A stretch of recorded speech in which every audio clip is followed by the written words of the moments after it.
हाजिर हैं हम आपके सामने 10 ऐसे ज्योग्राफी के महत्वपूर्ण वीवीआई प्रश्न लेकर के जो सीधा का सीधे 2025 के बोर्ड परीक्षा में एकदम छपने वाला हो।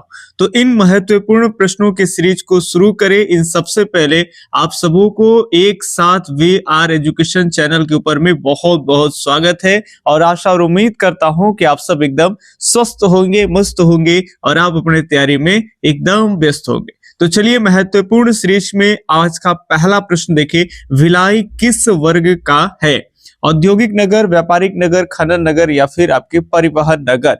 भिलाई की अगर बात करते हैं तो ये आपके औद्योगिक नगर में हो जाएंगे। कई बार प्रश्न ऐसे भी आपसे पूछे जा सकते हैं कि भिलाई किस राज्य में है। आप याद रखेंगे कि भिलाई जो है वो छत्तीसगढ़ में है। याद रखेंगे कहाँ है भाई? छत्तीसगढ़ में है।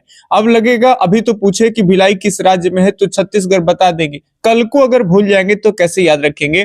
तो आप याद रखें भिलाई का मतलब भिलाई, और भिलाई कहाँ है भाई? तो छप्पड़ पर है ना, तो छत्तीसगढ़ हो जाएगा। कहाँ हो जाएगा? छत्तीसगढ़। और ये एक औद्योगिक नगर है। ठीक है, चलिए अगले प्रश्न के ऊपर अगर बात कर लेंगे। ये भी प्रश्न कई बार बोर्ड परीक्षा में पूछे गए हैं। उदयपुर किस राज्य में है? एक शहर है जिस शहर का नाम उदयपुर है और आपको बताना है कौन से राज्य में है। बहुत इंपॉर्टेंट प्रश्न। गुजरात में है या पंजाब में है, हरियाणा में है या फिर राजस्थान में? तो उदयपुर की अगर बात कर लेंगे तो ये जो शहर है वो राजस्थान में है। और भी राजस्थान के कई शहर पूछे जाते हैं, जैसे आप जानते होंगे राजस्थान में ही आपके जयपुर भी आते हैं, राजस्थान में ही आपके जोधपुर भी आते हैं। तो ये सब फेमस शहर है। अगर और जानकारी थोड़ी सी दे दे, ठीक है, तो जयपुर को पिंक सिटी यानी गुलाबी शहर भी कहा जाता है। ये भी आप याद रखेंगे कि पिंक सिटी, गुलाबी शहर किसे कहा जाता है? जयपुर को। और जोधपुर को अगर हम बोले तो ये जो है आपको ब्लू सिटी जो कहलाते हैं, यानी नीला जो शहर है वो किसे कहते हैं? तो जोधपुर को। काफी सारे यहाँ झील वगैरह होने के कारण। ठीक है, चलिए अगले हम सवाल की तरफ बढ़ते हैं। जितने बातें आपको बताते चल रहे सारी बातें याद रखने का कोशिश करिएगा। ठीक है, क्योंकि इन सब से प्रश्न आपके बोर्ड परीक्षा में पूछे जा सकते हैं। ठीक है, अगर इतना कर पाएंगे तो इससे बाहर प्रश्न नहीं आएंगे, ध्यान रखिएगा। निम्नलिखित में से कौन सा नगर नदी के तट पर अवस्थित नहीं है? आपको एक ऐसे नगर चूज करना है इसमें से कि जो नदी के किनारे नहीं है। आगरा, कोलकाता, पटना, भोपाल। आप सब जानते हो अगर आगरा की बात कर लेंगे तो ये आगरा यमुना नदी के किनारे है। ठीक है, दिल्ली से आगे बढ़ करके यूपी में आती है तो दिल्ली भी यमुना के किनारे है और आगरा भी यमुना के किनारे।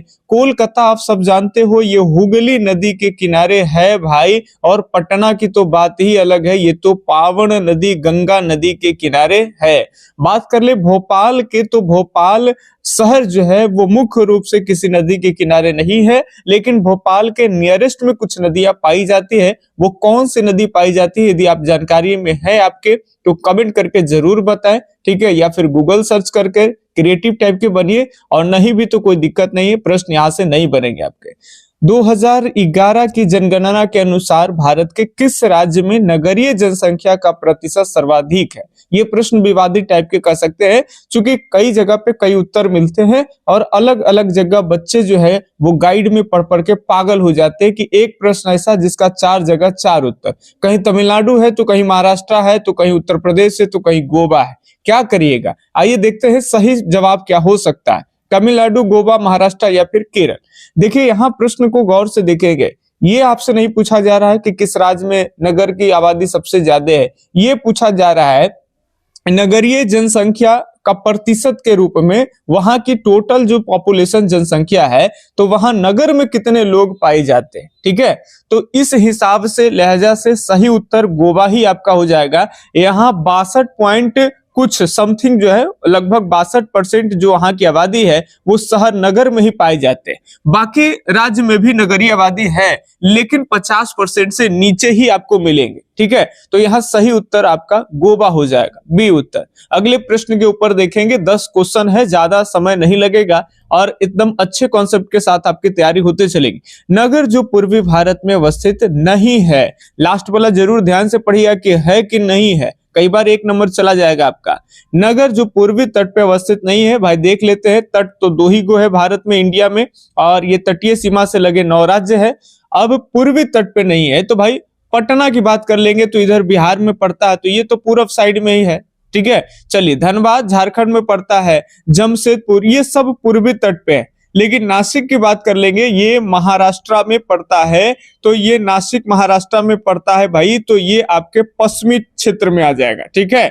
चलिए, तो ये आपका सही उत्तर डी हो जाएगा। अगले प्रश्न के ऊपर में देख ले, 5 प्रश्न खत्म हो चुके हैं आज के, और बस 5 प्रश्न और हैं, फटाफट से देखेंगे।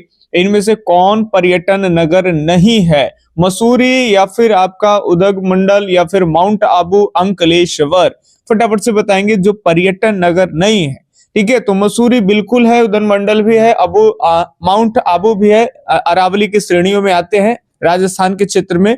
माउंट एवरेस्ट नहीं है, माउंट आबू है। माउंट आबू जो गुजरात से लेकर के अरावली की श्रेणियां दिल्ली तक जाती है, इसी में माउंट आबू पड़ते हैं, राजस्थान के इलाका में।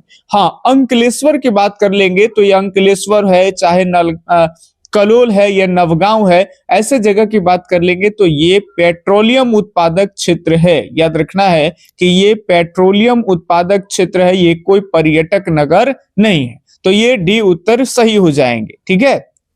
चलिए, ये कमेंट करके बताते भी चलेंगे कैसी आपकी तैयारी है, और लास्ट में आप जरूर बताएंगे कि 10 क्वेश्चन जो कराए उसमें से कितने प्रश्न आपके ज्योग्राफी के सही हो रहे हैं, ठीक है। और सीरीज कैसा लगता है जरूर कमेंट करके बताएंगे, और वीडियो को लाइक करना एकदम नहीं भूलिए, ठीक है। बार बार करने की जरूरत नहीं, एक बार लाइक कर दीजिए, ना आपको पैसा खर्चा होता है, ना आपके लाइक करने से डायरेक्ट हमारे खाते में 2-4-500 रुपया या 1-2 रुपया भी आ जाए, ऐसा भी कुछ नहीं है, ठीक है। थोड़ी अच्छा लगता है। निम्नलिखित में से कौन राजधानी नगर है?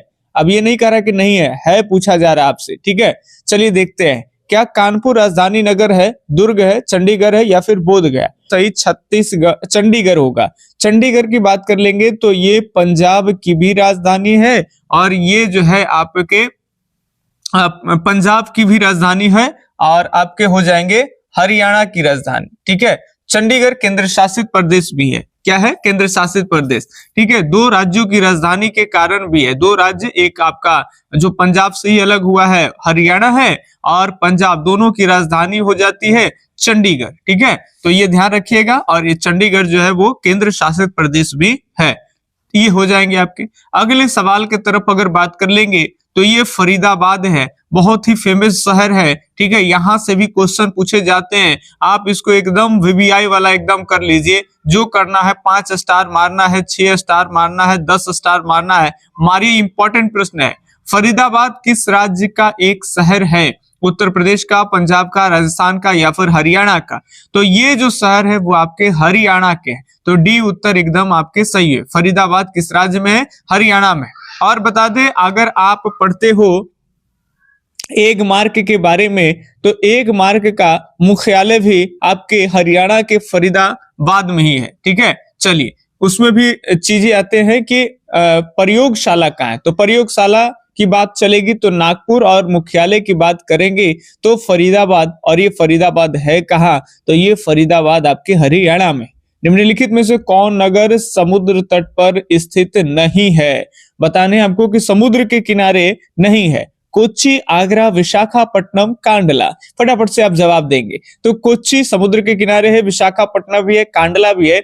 नहीं पूछा जा रहा है तो भाई आगरा उत्तर प्रदेश में कोई समुद्र है ही नहीं, ठीक है। चलिए, आज का लास्ट प्रश्न ये रहा आपके सामने ज्योग्राफी का। इनमें से कौन औद्योगिक नगर, देखिए लास्ट में कह रहा है नहीं है।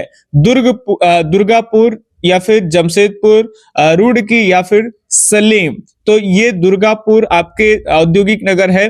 दुर्गापुर आपके पश्चिम बंगाल में पड़ते हैं, आप पढ़े होंगे।